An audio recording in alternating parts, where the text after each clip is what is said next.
Mainit na balita. Nagkaroon ng matinding reaction sa House of Representatives at nagkaroon pa nga ng isang pagmimisa yata doon na Nelson. Oo nga ho. Ako ibigyan nyo na ng kaukulang pangunawa kung hindi ko naman masyadong maintindihan kung bakit kinangailangan ipagmisa yung impeachment complaint na isinuli ng Senado. Nag-constitute na yung Senado as an impeachment court. Opo. Sa makatwid, yung korte, yun ang Senado. Yes. Okay? Ngayon, ang korte, sa regular na korte, kung ano man ang sinabi sa'yo ng korte, sumunod ka. Utos ng korte, Hindi ka pwedeng hindi sumunod doon. Puntahan natin ang mas mainit at mas kapanapanabik na paksa. Nelson, ikaw nang bumanat dyan. Ito po. Kasi ang isa sa mainit ho na paksa na pinag-usapan ng matagal-tagal at hanggang ngayon kahit na tapos na halos ay hindi pa pala. Ba't ko pala tinapos? Ay ito pong impeachment trial, Sen. Lalong-lalo na nang nag-utos. Wala pang trial di ba? Wala pa. Pero nag-convene na ho ang impeachment, ano ba tawag dito? Impeachment court. Impeachment court Nag-convene na sila. Nag-convene At nagpadala na ng summon Suman, hindi pa. Pero summon, nagpadala na kay Vice President Inday Sara. Ang isang katanungan, at ito'y pinag-usapan ng talagang matindi, ay yung naging kautusan, Sen, at pinagbotohan ng Senado. Nag-away-away yata sila rin. Bago marating ang desisyong ito, ang daming dramang nangyari. Muntik pa may magbabag. Muntik pang may magsutukan. Pero kalaunan pala Katapus-tapusan. Pareho pala sila ng posisyon. Nung nagkabotohan, Magkakampi pala. parehas pala tayo nang iniisip. Bakit tayo magtatalo? Yun diba? na nga. Ito pong yung termino na remand, yung pagbabalik ng impeachment complaint sa House. Yung una kasing nakita, yung parang may nag-motion to dismiss. Yes po. Senador Bato po yun. Senador Bato, Yes. kino-question ngayon sapagkat sa ngayon, sabi nila, kahit tingnan mo yung ating inamend na rules of court, hindi na pinapayagan kanya yung motion to dismiss. Di ba? Doon nagsimula. Yes. Hanggang sa nakaisip sila ng ibang pamamaraan. So, ibalik na lang natin. Parang gano'n nata nangyari. Yes. Yung salitang remand, pinalitan nila. Salitang dismiss po, pinalitan na lang remand. Oo. Pagkatapos, ayaw nilang tanggapin yung remand, return na lang. Parang gano'n, di ba? Pareho rin yun di ba? Parang sa legal term, parang nagtalo sila doon yung legal term daw po ata ng remand, parang dismiss din daw po yun. At kung ano-ano pa, yung parang yung punto ni Senador Coco Pimentel Kaya in-specify ni Senador Alan Cayetano na bagamat yan ay remand, hindi yan dinidismiss ang usapin ng impeachment. Technically speaking, hindi naman talaga dinidismiss Opo. Kapag ka ni-remand, halimbawa, ngayon makikita ninyo maski ang Korte Suprema, nagre-remand Sabi niya, tingnan mo nangyari sa kaso ni dating Senador De Lima. Ayan, opo. Court of Appeal satang nagsabi, ni-remand uli. Ibig sabihin, binalik sa trial court para ilitigate na muli. Opo. Ngayon, may mga napansin yata yung impeachment court na may mga pagkukulang sa panig ng House of Representatives. Kaya nauwi nga sa pagdidesisyon na i-remand o i-return, isoli. Opo. Ibalik. Opo. Sa Tagalog. Ibalik sa House of Representatives. At may kalakip ngayon na pahayag na katungkulan na una, sabi niya gano'n, i-attest ninyo na hindi kayo nagkaroon ng paglabag doon sa ating one-year bar rule. Yan. At pagkatapos, yung isa ay kinakailangan mag-adapt kayo ng isang resolution na specifically yung 20th Congress ay papayagan ang inyong naunang initiative na pagsasubmit ng impeachment complaint. Ngayon, ito, nagkaroon ng matinding reaction sa House of Representatives at nagkaroon pa nga ng isang pagmimisa yata doon na Nelson. Yun ang hindi ko maintindihan kasi alam nyo naman, hindi naman ako Katoliko dyan. Wala naman akong kinalaman kung ano yung ibig sabihin ng misa. Basta alam po, dahil through observation naman, pag may nagkakasal, may misa, di ba? Totoo po yan, Pag Pag may piyesta sila, may misa. Oho. Pag merong binibinyagan o kumpilyata, merong misa. Pag may patay, may misa din. Yes po. So ako, wala akong kinalaman dyan at wala akong gustong patungkulan kung Yes po. ano ang ibig sabihin nun. Ano? Siyempre, kanya-kanya tayong paniniwala, Nelson. Paniniwalang pang-relihiyon po nila yan. Opo. With all due respect, ginagalang natin yan. Nang walang anumang uri ng kawalan ng pagpapahalaga, kaya lang naman ako nagtaka, bakit nagkaroon ng misa, nakita ko yung mga kasama ko, dala-dala nila yung, Opo. may kopya sila ng impeachment complaint, Opo. Folder ano yun? Talaga patong-patong dala-dala nilang ganon. Opo. Kaya ako nagtaka, unang-una lang, ngayon ko lang unang nakita. Ganun ba yung unang sa kasaysayan mo pala yun? Isipin mo naman, ako ay 18 taon ako sa House of Representatives. Oho. Ngayon ko lang nakita na yung impeachment complaint Ay na minisahan. para sa akin Oho. ay isang political action ay hinaluan ng misa. Ito lang, kaya ako bigyan nyo na ng kaukulang pangunawa kung hindi ko naman masyadong maintindihan kung bakit kailangan ipagmisa yung impeachment complaint na isinuli ng Senado. Baka po namatay. Hindi kaya? Ayoko sabihin nyo, kasi nga sabi ko nga sa'yo, pag may patay, may misa din eh. Opo. Di ba? Baka kasi nga ako namatay. Ngayon, naghahanap naman ako ng corona. Wala naman akong makita ng corona. Lalo, baka ako may kabaong. Nung una nga, akala ko may namatay na Baka naman na binyagan o kaya nabuhay. Ayun na nga, ganun. ano nga yun? Kaya kayong dalawang tinatanong ko, sapagkat nga, kayo, no? mas observant kayo sa akin eh. Mas mahilig kayo sa chismis kaysa sa akin. Pero ang katanungan dito, Sen, ay yun daw pag-remand ng impeachment complaint ay first time na nangyari at may nagsasabi naman na ay hindi, wala yan sa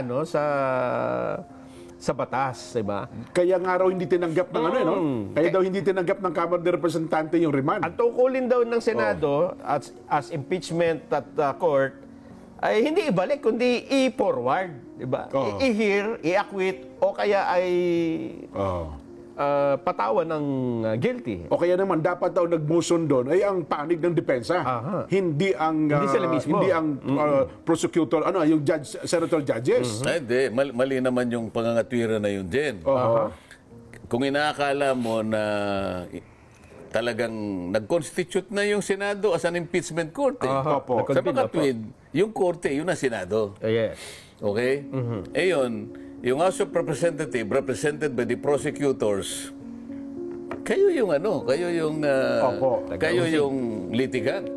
Opo. Ngayon, ang korte, sa regular na korte, kung ano man ang sinabi sa'yo ng korte, sumunod ka. Utos ng korte. Hindi ka pwedeng hindi sumunod doon.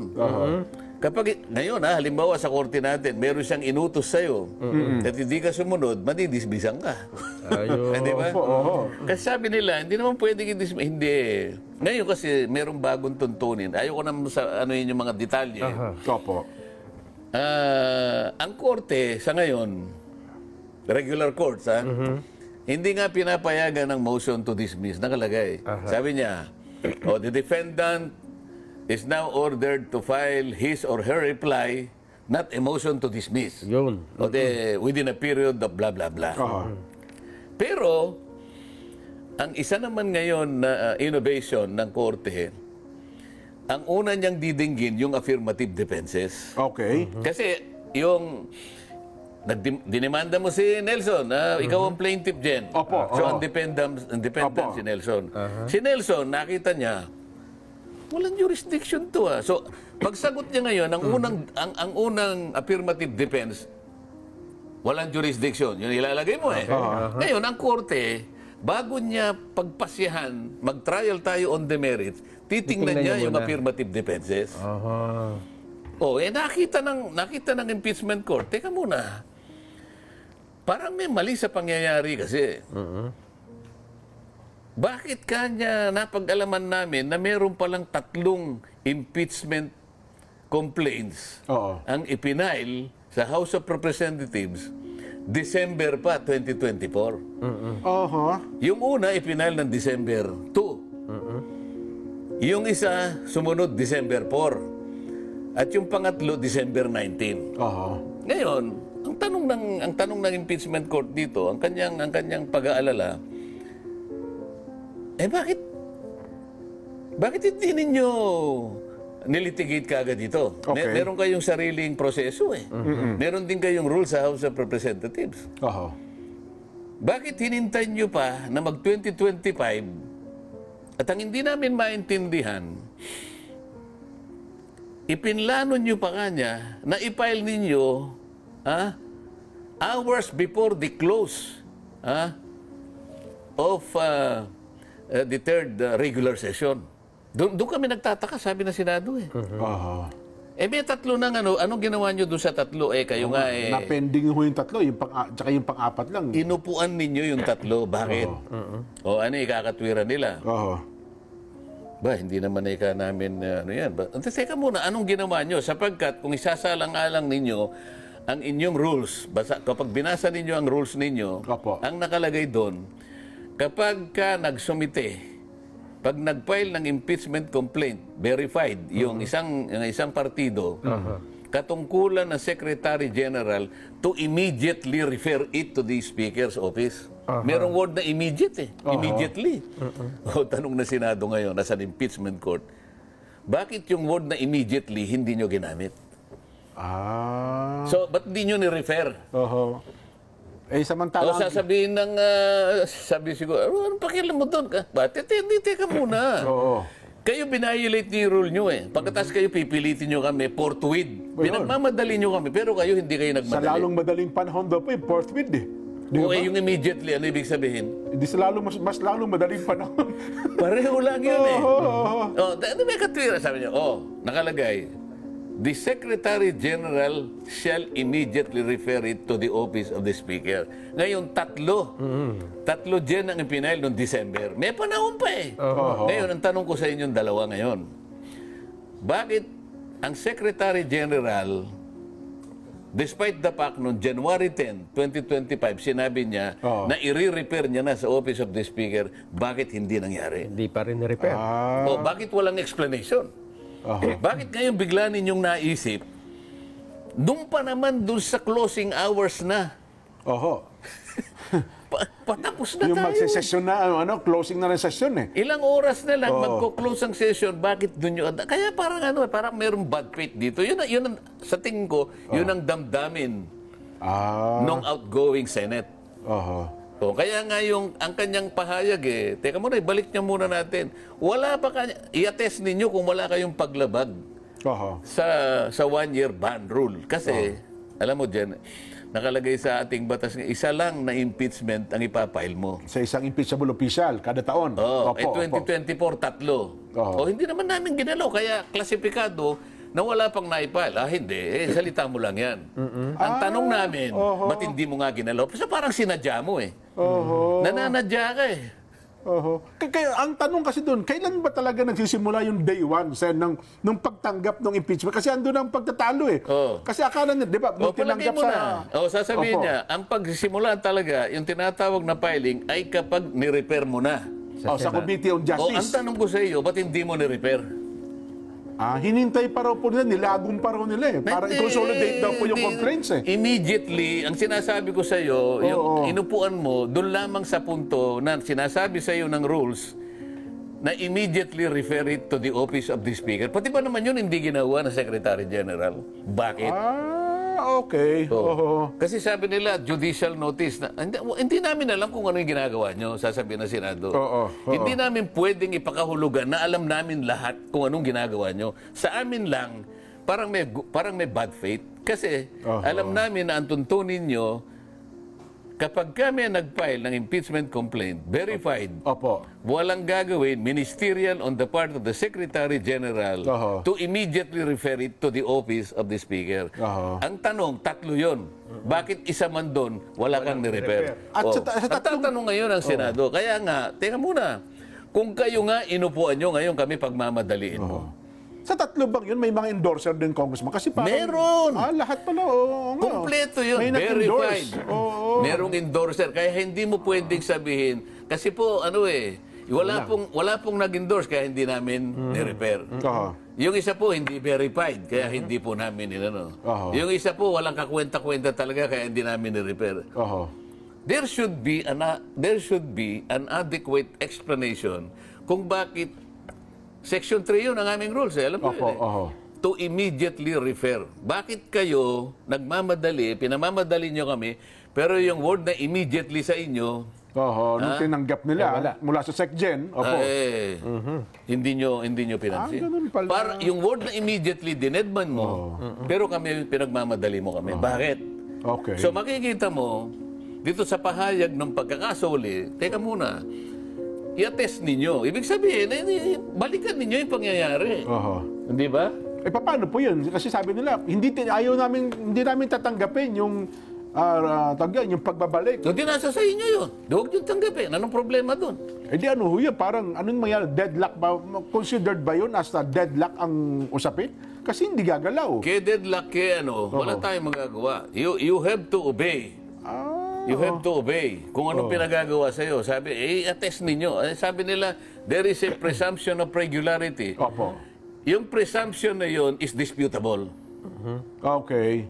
Kasi presumption nga. Presumption na But it can be overcome by better argument. Halimbawa, yun bakit hindi mo ipaliwanag? Bakit yung unang tatlo na may taong... May pagkakataon pa, mahaba panahon. Mahaba pa eh. December, lalo na yung December 2. Magkasunod December 4. O isa man doon dapat ni-repair mo na eh. Iniiwasan nyo ba na ma-repair sa Justice Committee sapagkat doon pagtatalunan yung merito kung talagang may substance? Ayaw ba ninyo? Pagtatalunan ng mga miyembro ng Justice Committee. Kasi nung panahon na yon, nung December na yon, member pa ba ako ng Justice Committee o wala na ako? Member pa. Member pa kayo, Huwag na natin ka nandiyan si Marcoleta. Vice Chair ako doon eh. Vice Chair kayo ng Justice Committee. Natatakot ba kayo na nandun ako? Hindi ko naman sinasabing yun ang dahilan din. Sinasabi ko na lang ngayon. Ano ang ginamit nila? Hindi Justice Committee. Gumamit sila ng ibang paraan. Gumamit sila ng Committee on Good Government. Yes, Yung ang good government din, yung sinasabi ko sa iyo, is in aid of legislation. Pero yung kanilang nakanap kuno na ebidensya, ginamit nila sa impeachment. Baliktad eh. Yung impeachment, Justice Committee, hindi good government. Tingnan mo, gumamit sila ng ibang kaparaanan para maiwasan lang. Nung napunta na sa good government, wala na ako eh, tinanggal nga ako eh. Tinanggal din kayo.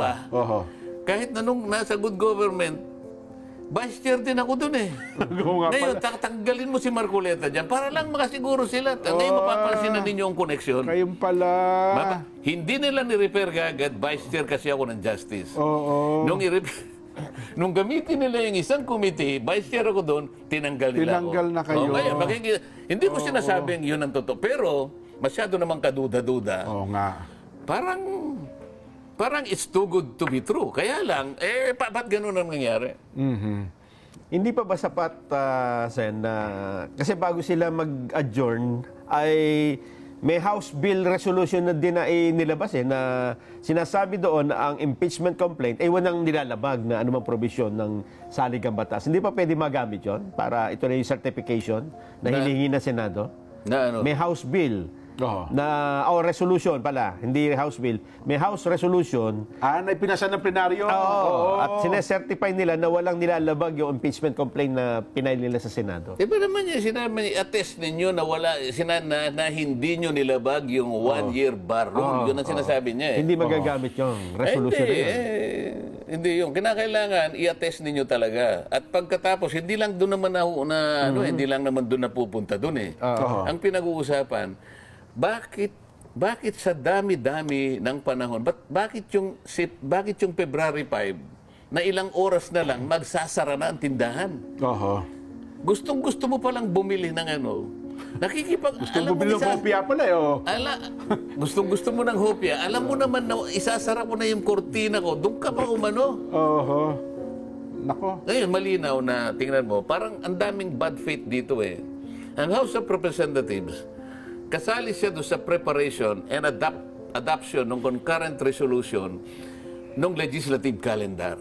Alam nila kung ano yung mga urgent measures na dapat pagtalunan. Hindi sila makakawala sa responsibilidad na alam nila kung ano yung gawain ng kahuli-huliang Kongreso. Ito yung third regular session. Bakit pa doon sa yung araw na yun, magre-recess na eh. O pagkatapos, doon mo gagamitin yung fourth week. Meron kang gustong mangyari eh.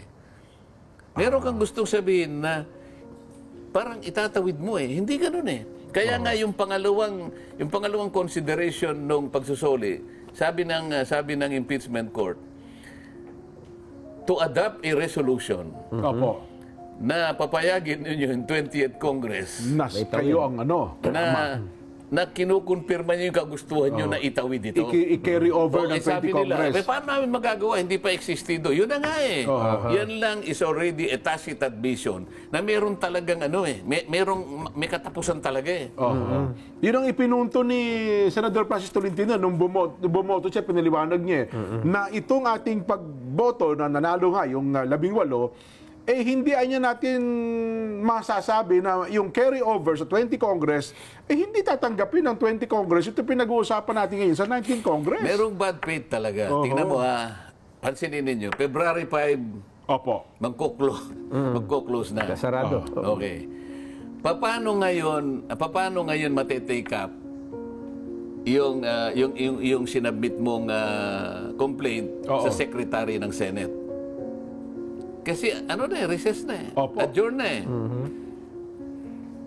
Para lamang ma-take up yun. Kasi nung isubmit mo yun, that is only an administrative. Ang tingin ng Senado, it was a mere administrative matter. Ayun. Parang one of the communication o kaya bill na itinransmit ng House of Representatives. Parang transmittal eh. All of these are administrative in character. Magkakaroon lang ng officiality lahat ito pag ito kinonsider at nirecognize ng plenary. Paano magkaka-plenary? Recess na. Adjourn na. Only the President can pwede tumawag ng special session. Can call for a special session. Yes.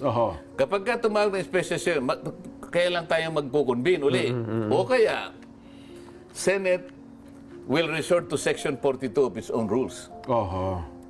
Pero yung distinguido ang mga grounds kung na pwede kang mag-reconvene kahit na hindi tumawag ang President. Pero yun, is very strict yun. Unang-una, talaga nakalagay, there is an urgent matter na pinagtalunan talaga. Ayun pala yun. Merong resolution na merong urgent matter. Pangalawa, kung papalitan ng Vice President. O kaya pangatlo, kung papalitan, yung Presidente can no longer discharge the functions of his office, kailangan mag-convene ang Senado. So very exacting yung requirement kung paano magre-reconvene ang Senate. Pero dito, wala yung senaryong alinman dito sa sinasabi ko ang nangyari. Kaya paano ngayon tatagos sa plenary? Kaya nga, ang sabi ng Senate, napapansin ko, hindi ako kasali doon, pero nahihinuha ko. Merong bad faith talaga sa parte ninyo eh. Una, hindi kayo gumalaw. Despite the fact na sinasabing immediately refer to the office of the Speaker, okay, you wasted your time. Di ba? Yun pala yun, You wasted your sweet time. Pangalawa, inano mo sa pipe, magsasara na yung kurtina ng tindahan. So ano bang gusto nyo sabihin? Talagang may timing talaga, no? So ang mangyayari, inaano nyo talaga, pinipilit nyong ipakita sa amin, kami ang dapat magmadali, kami ang magsasuffer ng consequence, at pagkatapos gusto nyo itawid sa kabila. Hindi po pwedeng mangyari yun. Parang ang dating, lagi nilang sinisisi sila. Kasi ang Senado hindi umaakto sa kagustuhan namin eh. Parang ganun po nangyayari. Kung hindi nyo aaktuhan ngayon yan, checkin nyo na lamang sa amin, yung 20th Congress, dapat saluhin nila yan. At siguro, ito parang rin ganun ang nangyayari. Ito rin ang dahilan, kaya ipinail ng huling-huli na rin itong 200 legislated para ipakita na sa tao, hindi kami talaga ang may problema. Hindi ang Senado. Hindi ba pareho nga lang yung nangyari? Ito naman, ang Senado pala, naghihintay na pala yung version niya, last year pa. Ngayon lang nila naman ipinasa. Di ngayon parang, ganun din. Ganun pa rin. Masisisi na naman. So lahat ng consequence, ang Senado ang magsasuffer. Ang sinasabi ko kanina, gusto niya, February 5, sarado na kami, wala namang enabling resolution para mag-reconvene. Isipin mo, lahat ng ito will be open to constitutional challenge kapag ginawa ng Senado yun. Walang enabling resolution, magko-convene ka without even the President calling for a special session. Yun pala ang repercussion. No?